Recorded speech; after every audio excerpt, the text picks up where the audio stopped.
February 21st, 1943, 3:17 hours. High above the freezing black waters of the North Sea, the night sky vibrated with a distant drone of engines. At 18,000 feet, where the air thinned to razor-sharp cold and frost crept across cockpit glass like spiderwebs, a formation of heavy fighters pushed eastward through the darkness. Their silhouette was unmistakable. Twin engines, long, predatory fuselage, and a reputation among pilots that was less than flattering. Inside the cramped cockpit of one of these machines sat Oberleutnant Karl-Heinz Weber of the German Luftwaffe. His gloved hand tightened around the control stick. Ahead of him, the instrument panel glowed faint green under dim cockpit lamps. The altimeter needle quivered just under 19,000 feet. Oil pressure steady. Fuel mixture balanced. But the aircraft beneath him, the aircraft every pilot in the squadron had complained about, felt heavy. Too heavy. They had said it from the beginning. The Messerschmitt Bf-110 was supposed to dominate the skies. Instead, many pilots believed it was a flying coffin. The concept had sounded brilliant on paper. A Zerstörer, a destroyer, a long-range heavy fighter capable of escorting bombers deep into enemy territory. Armed with devastating forward-firing cannons and machine guns, it could tear apart enemy aircraft before they even got close. Twin Daimler-Benz DB601 engines gave it speed. A two-man crew improved situational awareness, and its nose carried a terrifying amount of firepower. Yet in the early years of the war, reality had proven far harsher than theory. Against slower bombers, the Bf-110 was a predator. Against nimble single-engine fighters, Spitfires, Hurricanes, and Soviet Yak fighters, it was something else entirely. A target, too large, too slow in a turn, too dependent on escort. Pilots across the Luftwaffe whispered the same thing. It was a fighter that couldn't fight fighters. But on this freezing February night in 1943, Weber's aircraft was not escorting bombers. It was hunting. And tonight, history was about to take a very different turn. The aircraft shuddered slightly as Weber adjusted throttle. Behind him, in the rear cockpit, his radio operator and rear gunner Feldwebel Otto Brandt leaned closer to the radar scope mounted beside him. A faint green line swept across the circular display again and again. This Bf-110 was not the same aircraft pilots had mocked 2 years earlier. This one carried something new, something revolutionary. Mounted inside the nose was the FUG 202 Liechtenstein radar system, a primitive but deadly night fighting tool that allowed German crews to detect enemy aircraft in complete darkness.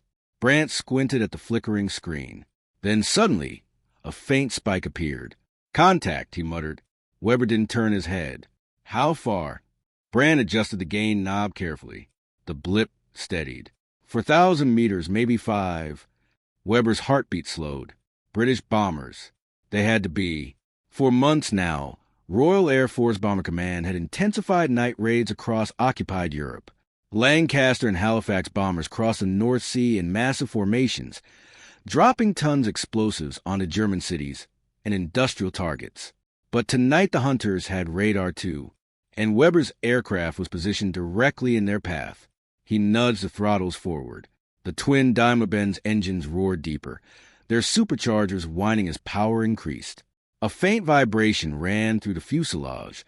Speed climbed past 420 kilometers per hour.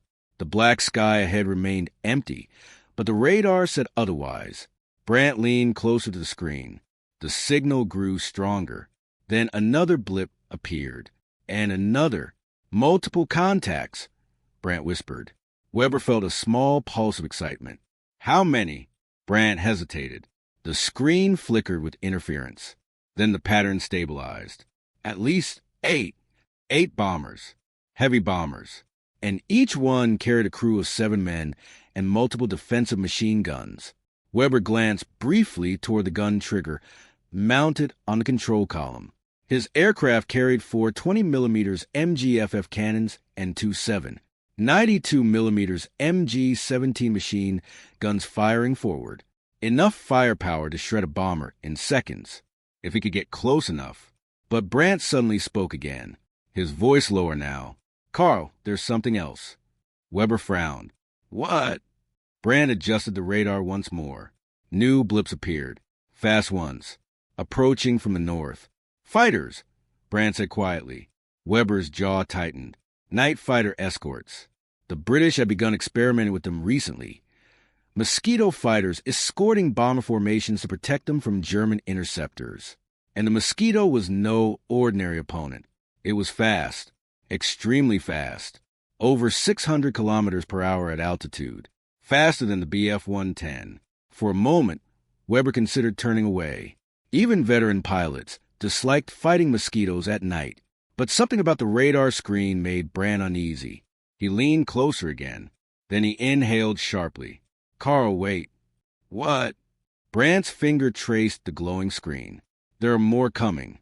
More blips appeared. Fast-moving. Closing rapidly. Weber now realized something strange. This wasn't just a bomber formation. It was a swarm. Fighters. Multiple groups converging in the same airspace. The sky above the North Sea had suddenly become a trap, and Weber's heavy fighter, an aircraft many pilots hated, was about to be surrounded by enemy planes. Brand swallowed. "Carl, I count at least 9 fighters." 9, against one Bf-110. For several seconds, the cockpit fell silent, except for the deep mechanical rhythm of the engines. Weber stared into the black sky ahead. No stars. No moon. Just darkness. Then he pushed the throttles forward. "Good," he said calmly. Brand blinked. "What?" Weber's voice hardened. "Let them come. Because tonight, this heavy fighter, the aircraft pilots once mocked as useless in combat, was about to face 9 enemy fighters alone. And before the night was over, the sky above the North Sea would burn high above the North Sea. The dark sky remained silent for a few more seconds. Inside the cockpit of the Messerschmitt Bf-110, Oberleutnant Karl-Heinz Weber held the aircraft steady at 19,200 feet. The engines droned with a deep mechanical rhythm, steady and powerful, vibrating through the metal frame of the fighter. Behind him, Otto Brandt kept his eyes fixed on the radar scope. The green sweep line rotated again. More blips appeared, more fast-moving contacts. 9 fighters, maybe more. But before the battle could begin, it is necessary to understand the machine Weber was flying, an aircraft that many Luftwaffe pilots had come to distrust, because the Bf-110 had never been designed for the kind of fight that was about to unfold. In the mid-1930s, German aviation engineers believed the future of air combat would not belong solely to small, agile fighters. Instead, they imagined something larger, more powerful, more heavily armed. A long-range destroyer aircraft capable of escorting bombers hundreds of kilometers into enemy territory, destroying enemy fighters with overwhelming firepower before they could threaten the bombers. The idea became known as the Zerstörer concept, and the aircraft built to fulfill that vision was the Messerschmitt Bf-110. When it first appeared in 1937, the aircraft looked imposing, twin engines mounted on broad wings, a long, sleek fuselage, and a 2-man crew, a pilot in the front cockpit, and a rear gunner responsible for defense and navigation. But the most intimidating feature was its nose. Instead of 1 or 2 machine guns like many fighters of the era, the Bf-110 carried an entire battery of weapons. 4 forward-firing MG-17 machine guns, 2 powerful 20mm MG-FF cannons, all mounted tightly together. When fired simultaneously, the burst of shells could rip through an enemy aircraft in less than 2 seconds. Against bombers, the results were devastating. But air combat rarely unfolds according to theory. The Bf-110 proved effective during the early campaigns of the war. During the invasion of Poland in 1939, it dominated the outdated Polish fighters with ease. It performed well again during the invasion of Norway. But the real test came in the summer of 1940, the Battle of Britain. And that was where the aircraft's weaknesses were brutally exposed. Against the fast, nimble British fighters, the Supermarine Spitfire and the Hawker Hurricane, the heavy fighter struggled. Its twin-engine design gave it speed in a straight line. But speed alone could not win a dogfight. The Bf-110 was heavier, less agile, slower to turn. Once British fighters got behind it, the aircraft became vulnerable. Losses mounted.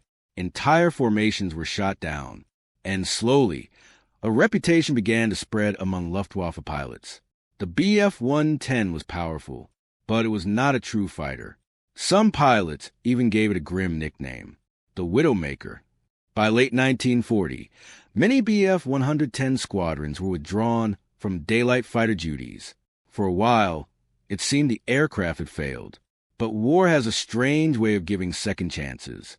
German engineers began searching for a new role where the aircraft's strengths would matter more than its weaknesses, and they found it in the darkness.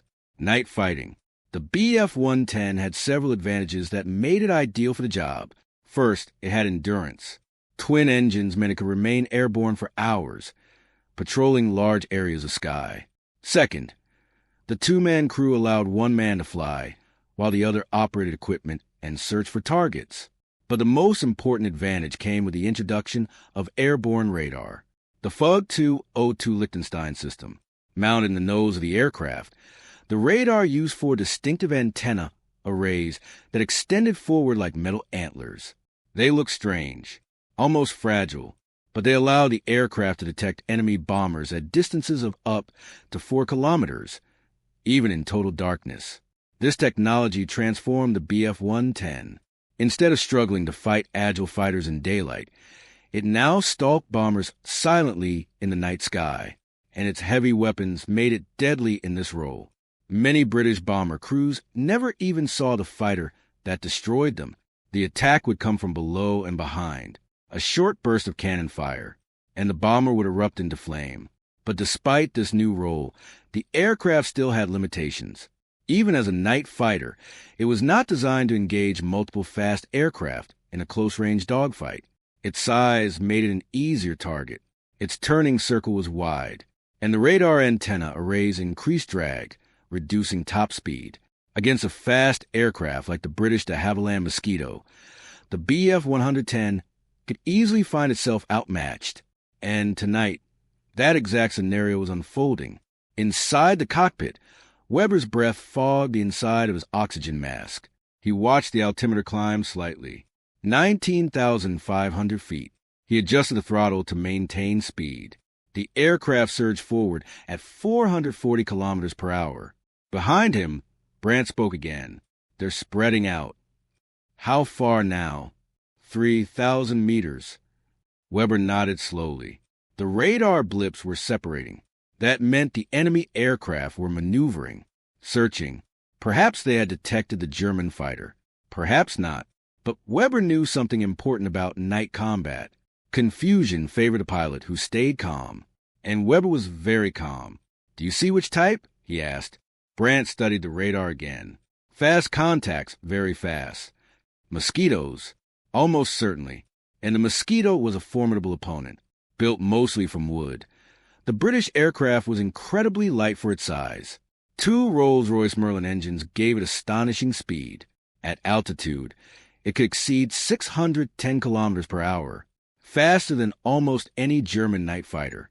Even worse, the Mosquito was extremely maneuverable. It could turn tighter than the Bf-110, climb faster, accelerate quicker. In a traditional dogfight, the outcome would not favor Weber. But Weber had something else, something many pilots overlooked. The Bf-110's weapons. 6 forward-firing guns meant that a single accurate burst could destroy an enemy aircraft instantly. Even a fast Mosquito would not survive a direct hit from 2 20mm cannons. The trick was simple. Get the first shot. Brandt suddenly leaned closer to the radar. Carl, one of them is closing. How close? 2,000 meters. Weber's hands tightened slightly on the controls. The engines roared louder as he pushed them to full combat power. The aircraft surged forward. Speed, 470 kilometers per hour. The radar blip grew brighter. The distance dropped rapidly. 1,800 meters. 1,500 meters. Somewhere out there in the black sky, an enemy fighter was closing in. Neither pilot could see the other yet, but in less than a minute, the night would erupt into violence, and the first enemy aircraft was already hunting them. Brandt's voice dropped to a whisper. Contact 12 o'clock. Weber leaned forward, staring into the darkness ahead. At first, he saw nothing, just empty sky. Then, a faint shape moved against the stars. A sleek silhouette, twin engines, fast, closing rapidly. The first mosquito had arrived, and behind it, 8 more were coming. February 21st, 1943, 3:24 hours, 19,500 feet above the North Sea. The sky remained almost completely black, a vast cold ocean of darkness stretching in every direction. At this altitude, the temperature had fallen to nearly minus 30 degrees Celsius, and frost had begun creeping along the edges of the Bf-110's canopy. Inside the cockpit, Oberleutnant Karl-Heinz Weber stared forward to the darkness, eyes searching for movement. Then he saw it, a shadow crossing the stars. For a moment, it looked like nothing more than a faint distortion in the night sky, but Weber's instincts immediately recognized the shape. Twin engines, long wings, a slender fuselage, fast, very fast. A mosquito.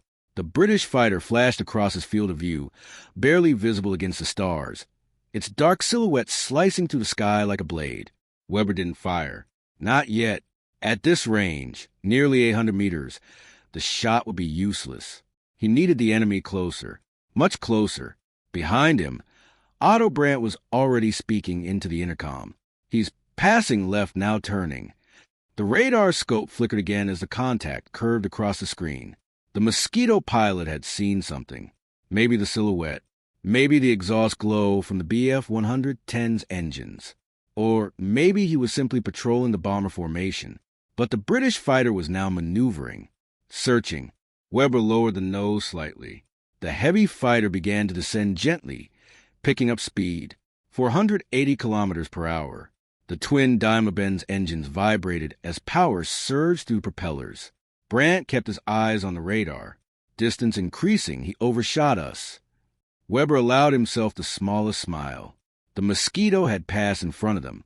Now Weber was behind it, exactly where he wanted to be. Night combat was a strange and terrifying form of air warfare. Unlike daytime dogfights, where pilots could see each other twisting and turning to the sky, night fighters often battled opponents they could barely see. Radar became their eyes. Instinct became their survival, and the first pilot to detect the other usually won. Weber now had the advantage. Brandt's radar tracked the mosquito clearly. Range, 2,000 meters. Weber kept the nose steady. Guide me. Brandt began issuing calm, precise instructions. Turn 2 degrees right. Weber adjusted controls. The Bf-110 rolled slightly. The radar blip stabilized. Good. Keep that heading. The mosquito pilot ahead had no idea that death was quietly closing behind him. Inside the British aircraft, Flight Lieutenant James Cartwright scanned the darkness. His mosquito fighter cruised at 520 kilometers per hour, patrolling the bomber stream ahead of a formation of Lancaster bombers moving toward Germany. Cartwright knew German night fighters were out here somewhere. They always were. The Germans had become increasingly effective at intercepting bomber raids using radar-equipped fighters. But the Mosquito had one enormous advantage: speed. If a German fighter appeared, the Mosquito could simply outrun it. That confidence had kept many British crews alive. But tonight, something unusual was happening. Cartwright glanced over his shoulder again. The sky behind him remained empty. No engine glow. No silhouettes. Nothing. Still, something didn't feel right. Back in the Bf-110 cockpit, Brandt spoke again. Range, 1,500 meters. Weber eased the throttle slightly, preventing the distance from closing too quickly. A sudden approach could alert the enemy pilot. Night fighters preferred stealth. They slipped into position quietly, like predators. Keep him centered, Weber said. Brandt adjusted the radar controls. Turn left 1 degree. The Bf-110 adjusted course. Now the Mosquito was directly ahead, still unaware, still flying straight. The Bf-110's weapon systems were simple but brutally effective. For MG-17 machine guns, 2 20mm MGFF cannons, all mounted in the nose. No complicated wing guns. No convergence adjustments. Every shell fired traveled exactly where the pilot aimed the aircraft. The weapon cluster produced an astonishing concentration of firepower. A single 2-second burst could deliver more than 20 explosive shells. Against a bomber, it was devastating. Against a fighter, it was lethal, but Weber still waited. Patience. Night fighters succeeded through patience. Brandt leaned closer to the radar. Range, 1,000 meters. Now Weber could see the enemy aircraft more clearly. A darker shape moving against the stars. Twin-engine nacelles. Long wings. Exactly as expected. The Mosquito pilot still had no idea. Weber's gloved finger rested lightly on the gun trigger, but he held his fire. Not yet. Too far. Too risky. He wanted a guaranteed kill. Brandt whispered, 800 meters. Weber pushed the nose forward slightly. The heavy fighter gained speed. 500 kilometers per hour. The distance closed rapidly. The Mosquito grew larger. Now Weber could see the faint glow of the exhaust flames trailing from its engines. The British pilot was still cruising calmly, unaware of the predator behind him. Then Brandt suddenly spoke again. His tone changed. Urgent now. Carl, more contacts. Weber didn't look back. How many? Brandt's eyes widened as the radar sweep revealed new signals. 7 No-8 fighters. They were approaching from multiple directions. The Mosquito formation had spread out, searching the night sky, and now they were closing in. Weber understood the danger instantly. If the Mosquito ahead spotted him, it could turn sharply and lead the others directly toward the Bf-110. 1 fighter he could handle. 9 fighters would be another matter entirely. He had seconds to act. Range. Weber asked. 600 meters. Perfect. Weber aligned the gun sight carefully on the center of the Mosquito's silhouette. The crosshairs settled just behind the enemy cockpit, aiming for the engines. The trigger tightened under his finger. But suddenly, the Mosquito ahead rolled slightly. Cartwright had finally seen something. A faint shape, a shadow moving too quickly in the darkness behind him. His instinct screamed danger. He slammed the throttle forward. The Merlin engines roared as the Mosquito accelerated, but it was too late. Weber fired. 6 guns erupted simultaneously. The night exploded with muzzle flashes as cannon shells streaked across the darkness. The distance was less than 400 meters. Impossible to miss. The first burst slammed into Mosquito's left engine. A flash, then another. The cannon shells detonated inside the wing root. Cartwright barely had time to shout before flames burst from the engine nacelle. The aircraft lurched violently. Fuel ignited. Fire spread across the wing. The Mosquito rolled sharply. Then it began to fall, burning, spiraling downward into the black ocean far below. Brandt stared at the radar. 1 down. But his voice wasn't relieved. It was tense, because the other blips were now racing toward them. Fast, very fast. 8 Mosquitoes remained, and they had just seen one of their own explode in the night sky. Now they knew the German fighter was here. Weber pulled the Bf-110 into a sharp climbing turn. The heavy aircraft groaned under the sudden maneuver. The engines howled. Speed dropped to 440 kilometers per hour. Brandt shouted into the intercom, "They're coming!" On the radar screen, the blips converged like wolves closing on prey. 8 enemy fighters, closing from every direction. And the slow, heavy Bf-110 sat directly in the middle. For most pilots, this would have been the moment to run. But Weber did the opposite. He pushed the throttles forward. Full power. The engines roared as the heavy fighter surged forward. Because if the Mosquitoes wanted a fight, he was about to give them one. 26 hours. The burning wreckage of the first Mosquito was already vanishing into black ocean far below. But high above the North Sea, the sky had suddenly come alive. Inside the Bf-110, Oberleutnant Karl-Heinz Weber pushed the throttles forward until they hit the stops. The twin Daimler-Benz DB601 engines howled as superchargers screamed at full power. The aircraft surged ahead through the freezing air. Speed climbed, 450 kilometers per hour. But Weber knew speed alone would not save him. 8 Mosquitoes were now hunting him, and the Mosquito was one of the fastest aircraft in the world. Behind him, Otto Brandt watched the radar screen with rising tension. The green sweep revealed multiple bright returns, each one a fast-moving fighter rapidly closing on their position. They saw the explosion, Brant said. Of course they had. The flash of a cannon strike in the night sky was impossible to hide.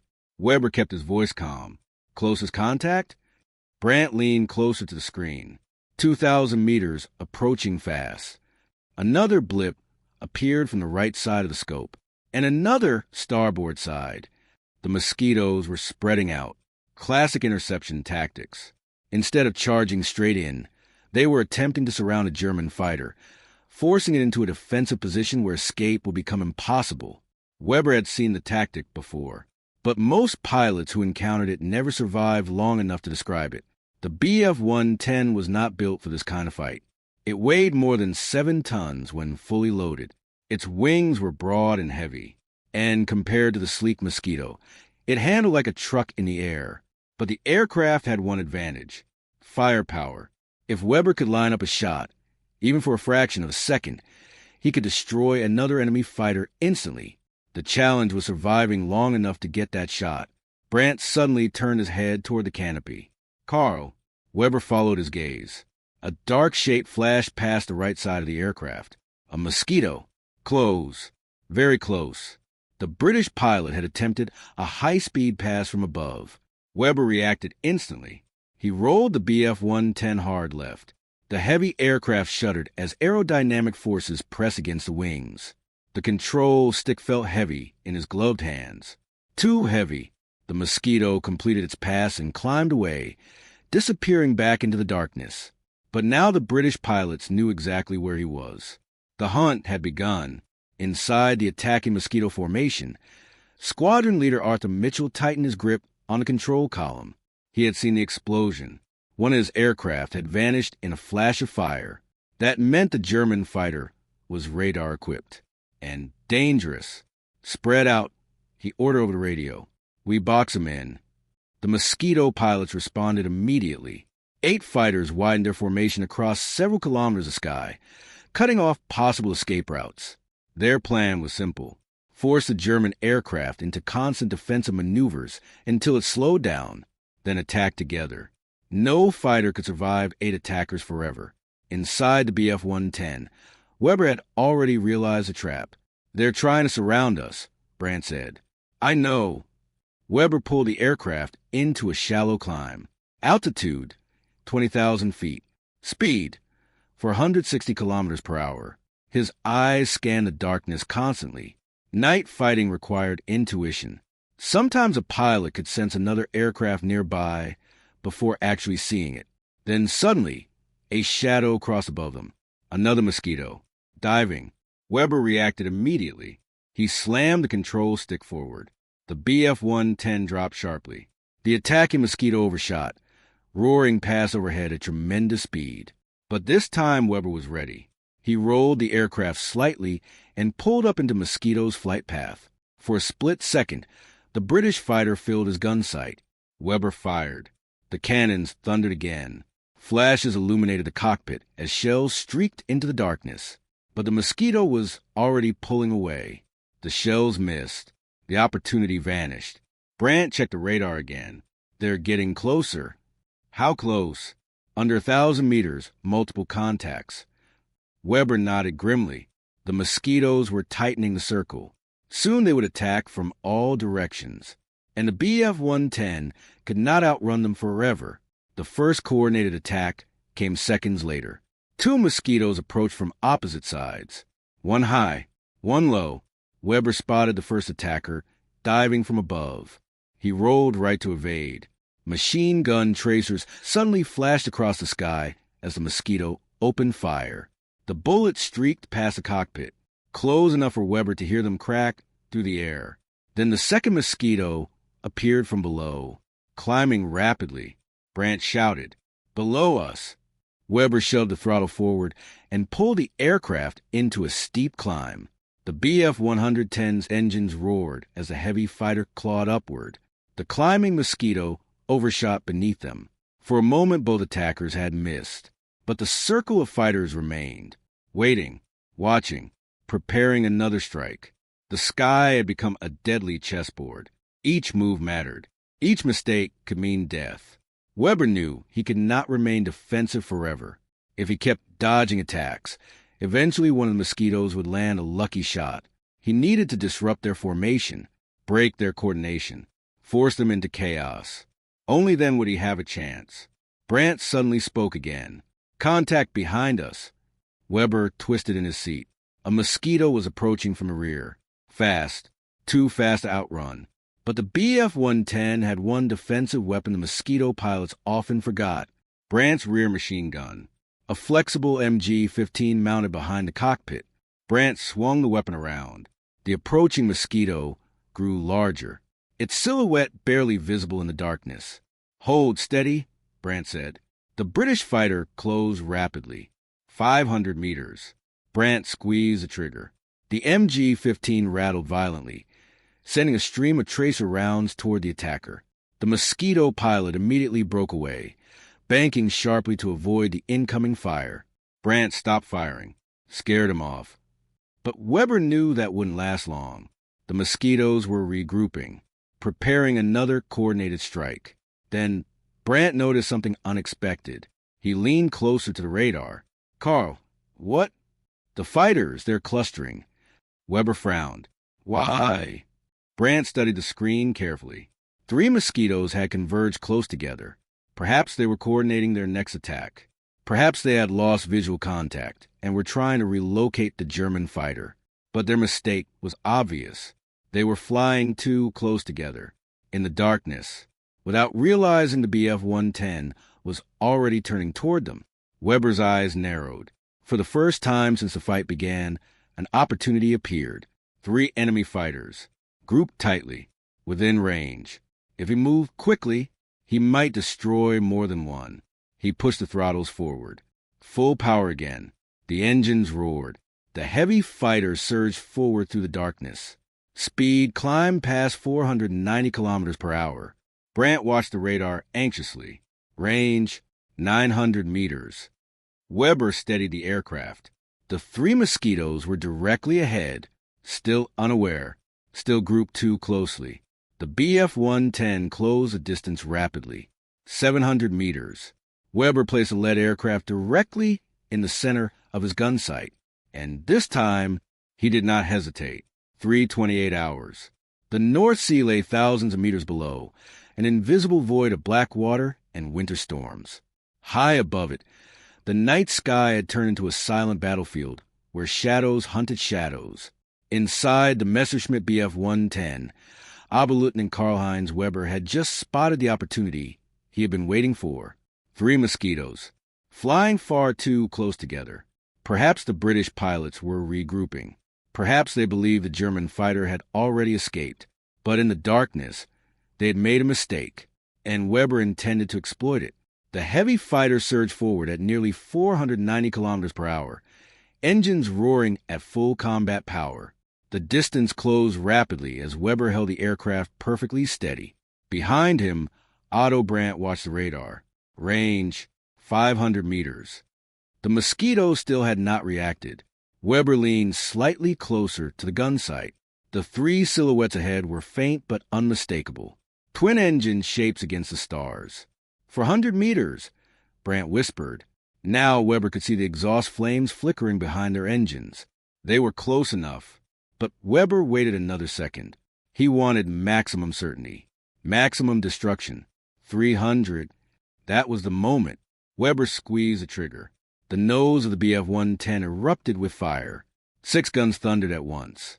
2 20-millimeter cannons and 4 machine guns unleashed a violent stream of shells that tore across the darkness. At such short range, the burst was devastating. The first mosquito was hit instantly.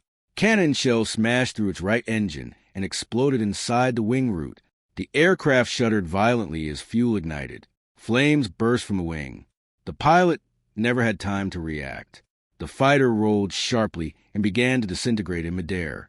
But Weber did not release the trigger. His burst swept across the formation. The second mosquito flew directly into the stream of shells. 2 cannon rounds struck the cockpit area. The glass canopy shattered in a flash of sparks. The aircraft jerked sideways, losing control almost immediately. Then Weber released the trigger. 2 British fighters had been destroyed in less than 3 seconds. Brant stared at the sky. Two hits. Burning wreckage spiraled downward through the darkness, leaving trails of fire. But the third mosquito in the formation had finally realized what was happening. The pilot slammed his aircraft into a hard evasive turn, diving sharply to escape. Weber pushed the throttle forward again. The Bf-110 accelerated. "Follow him," Brant said. Weber pulled the heavy fighter into pursuit. Despite its size, the Bf-110 had one advantage in moments like this: momentum. Once the aircraft reached high speed, it could maintain powerful diving attacks that even faster fighters sometimes struggled to escape. The fleeing mosquito plunged toward lower altitude. Speed climbed past 550 kilometers per hour, but Weber followed. The heavy fighter shook slightly as airflow intensified around the fuselage. The mosquito pilot glanced behind him, and for the first time he saw the predator clearly, a twin-engine German night fighter diving straight toward him. The British pilot rolled sharply to the left. Weber mirrored the maneuver. The Bf-110 groaned as aerodynamic forces pushed against the wings. But Weber held the turn. The distance shrank. 300 meters. 200 meters. The mosquito attempted another evasive maneuver, pulling upward into a steep climb. It was a desperate move, and it slowed the aircraft just enough. Weber fired again. The cannon shell struck the mosquito's tail section. The impact tore through the control surfaces. The aircraft immediately lost stability. The British fighter pitched violently upward, then rolled sideways. For a moment, it seemed to hang motionless against the stars. Then the left wing snapped. The aircraft tumbled into a deadly spin. 3, Brant shouted. 3 fighters destroyed. But the battle was far from over. 5 mosquitoes remained, and now they were angry. Squadron leader Arthur Mitchell watched the destruction unfold in disbelief. 3 aircraft had vanished within seconds. The German pilot wasn't running. He was hunting. Mitchell gritted his teeth. All aircraft attacked now. The remaining mosquitoes accelerated toward the Bf-110 from multiple directions, for fighters closed in from the rear and sides. Another approached from above. Machine gun tracers suddenly ripped through the darkness. Bright lines of fire streaked past Weber's cockpit. The heavy fighter shook as bullets snapped through the air around it. Weber rolled hard to the right. Another burst of tracers flashed past the canopy. The mosquitoes had finally surrounded him. Brant shouted. 3 contacts behind. Weber shoved the control stick forward, diving sharply. The Bf-110 dropped rapidly through the night sky. Altitude, 17,000 feet. Speed climbed again, 520 kilometers per hour. But the mosquitoes stayed with him. 2 fighters followed the dive, while another attempted to intercept from the side. The British pilots were coordinating better now. Weber had lost the element of surprise, but he still had something else. Firepower. A mosquito suddenly crossed directly in front of the Bf-110. Too close. Weber reacted instantly. The guns roared again. Cannon shells struck the aircraft's wing. The mosquito erupted in flames almost immediately. Fuel ignited along the wing tank, creating a brilliant fireball in the night sky. The aircraft broke apart within seconds. 4, Brant yelled. Weber pulled the aircraft upward again, climbing sharply. But another mosquito was already approaching head-on. Both aircraft closed at incredible speed, nearly 900 kilometers per hour combined.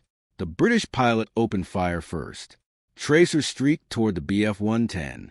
Weber rolled slightly, letting the rounds pass just beneath the fuselage. Then he fired. The cannon shell smashed directly into the mosquito's nose. The cockpit exploded in a burst of sparks and flame. The aircraft disintegrated midair. 5, Brant shouted. But the sky was still alive with enemy fighters. 3 mosquitoes remained, and they were closing again. Weber's ammunition counters were already dropping rapidly. The cannons had fired hundreds of rounds. Soon he would run out, and when that happened, the advantage would disappear. Another mosquito dove from above. Weber rolled sharply, letting the attacker overshoot. The British fighter flashed past the canopy at terrifying speed. For a split second, Weber saw the pilot's helmet through the glass. Then the mosquito climbed. Weber pulled the Bf-110. into a tight climbing turn. The heavy aircraft struggled slightly under the maneuver, but the Mosquito pilot had made a critical mistake. He had climbed too steeply. His speed dropped, and Weber was already lining up the shot. The guns fired again. The cannon shell struck the Mosquito's engine. The propeller shattered. Flames burst from the nacelle. The aircraft rolled uncontrollably and disappeared into the darkness. 6, Brandt shouted. 2 Mosquitoes remained. The radar screen showed them circling at a distance, hesitating, watching. They had just witnessed something almost impossible. A single heavy fighter had destroyed 6 aircraft in minutes. But the fight was not finished, because Weber still had ammunition, and the 2 remaining Mosquitoes were about to make their final attack. 3:31 hours. The sky above the North Sea had become eerily quiet. Moments earlier had been alive with roaring engines, flashing cannon fire, and spiraling aircraft. Now only 2 Mosquitoes remained circling the battered Messerschmitt Bf-110. 6 British fighters had already been destroyed. 1 more had fallen earlier in the fight. 7 aircraft gone, and yet the German heavy fighter was still flying. Inside the cockpit, Oberleutnant Karl-Heinz Weber wiped frost from the edge of his gun sight. His breath fogged the inside of the oxygen mask as he stared into the darkness. The engine still roared steadily. Oil pressure normal. Fuel holding. But ammunition was running dangerously low. Behind him, Otto Brandt checked the counters again. His voice came through the intercom, tense but controlled. Cannons nearly empty. How many rounds? Brandt hesitated. Less than 20 per gun. That meant perhaps 2 short bursts remained. No more. Weber nodded silently. He understood what that meant. 2 Mosquitoes remained, and he had exactly 2 chances left. The surviving British pilots had also realized something. The German aircraft was not retreating. It was still hunting them. Squadron leader Arthur Mitchell circled cautiously at 18,000 feet, scanning the darkness. 7 of his aircraft had vanished, destroyed by a fighter many British pilots considered outdated.